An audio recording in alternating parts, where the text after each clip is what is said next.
Transport of CO2 by the blood primary dependent on, का transport जो है जो ब्लड में हो रहा है it is primarily dependent on the solubility of CO2 the blood पे थोड़ा बहुत डिपेंडेंट हो।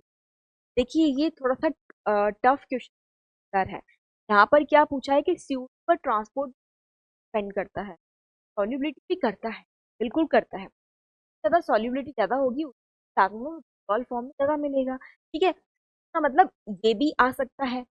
तो उसने क्या बोला, तो उसने बोला है the presence of carbonic anhydrase in RBC. तो यहाँ पर आप देखेंगे कि अब जो जो आरबीसी के अंदर कार्बोनिक एनहाइड्रेज का प्रेजेंस है, क्या वो अफेक्ट करता है कि नहीं करता है?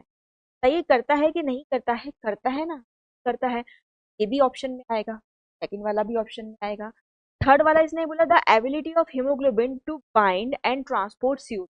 हीमोग्लोबिन से बाइंड करने की एबिलिटी है और CO2 के ट्रांसपोर्ट करना। ठीक है, मतलब यहाँ पे CO2 की हीमोग्लोबिन बाइंड करने की एबिलिटी, ये भी अफेक्ट करता है। ठीक है, पर इसने बोला है the ability of other blood protein, haemoglobin के अलावा हम और किसी की बात ही नहीं, तो ये तो ऑप्शन गलत ही हो जाए। अब यहाँ पे हमें तो 3 ऑप्शन दिख गए, अब हमारा कौन सा डिसाइडिंग होगा कि तो फिर यहाँ पर आएगा हमारा प्राइमरी, कि आपको प्राइमरीली वर्ड ध्यान रखना है। अब CO2 के ट्रांसपोर्ट की यदि हम बात करें तो ट्रांसपोर्ट हम इस तरीके से किया था, dissolve form in plasma, carbamino haemoglobin की फॉर्म में, और तीसरा था बाइकार्बोनेट। लेकिन यदि आपसे पूछता है कि प्राइमरीली का ट्रांसपोर्ट कैसे होता है तो आप क्या बोलेंगे? बाइकार्बोनेट के फॉर्म, बाइकार्बोनेट के होता है ना, तो बस बाइकार्बोनेट वाला फैक्टर ढूंढना है। बाइकार्बोनेट के बनने, बाइकार्बोनेट के बनने या टूटने को क्या कर रहा है? अफेक्ट कर रहा है, तो वो फैक्टर हम ढूंढते हैं। सॉल्युबिलिटी अफेक्ट करेगी क्या?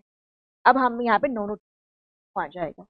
Presence of carbonic anhydride affect करेगा कि बिल्कुल कार्बोनिक एनहाइड्रेट अफेक्ट करता है ना। यदि हम यहाँ पर देखें तो जैसे हमारी CO2 यहाँ पर आ रही है ना, ये CO2 आई, यहाँ पे मैं किसकी बात कर रही हूँ? की लोडिंग की, CO2 लोडिंग एट टिश्यूज।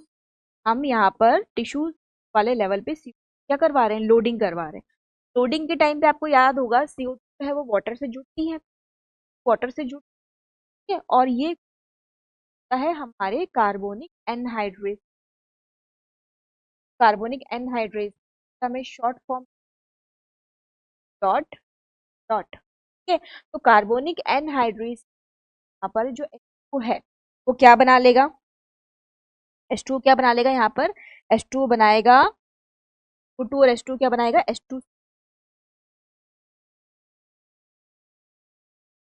ठीक है, अगेंस्ट कार्बोनिक एनहाइड्रेट यहाँ पर क्या हो जाएगा? यहाँ पर हो जाएगा, ये टूट जाएगा H प्लस और H माइनस। तो ये हमारा कार्बोनिक एनहाइड्रेट हो गया। ठीक है, इसकी वजह से यहाँ पे ये रिएक्शन होगा और आपका यहाँ पे क्या बन जाएगा? ये बाइकार्बोनेट आयन बन। ठीक है, तो यहाँ पे क्या बन गया? बाइकार्बोनेट बना। ये हमने कहा देखा? टिश्यू लेवल पे CO2 की लोडिंग देखी है।